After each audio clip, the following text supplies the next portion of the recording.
Welcome to our lesson about the Circle tool. Let's begin by inserting a sketch on the top plane. Right-click and Sketch. Activate the Circle tool.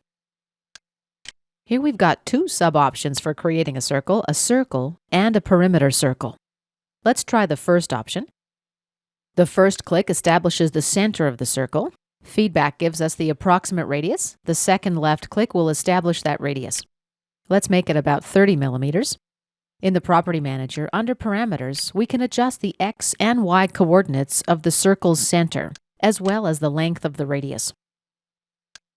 Pressing the Tab key will register any input you've made in a field.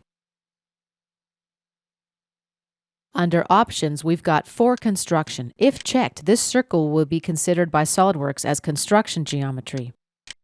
I'm going to create a couple more circles.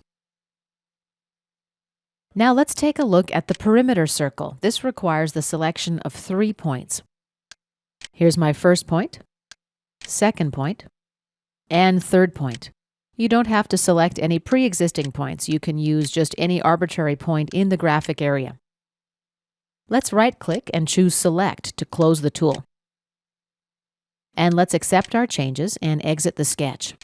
This concludes our tutorial about using the Circle tool.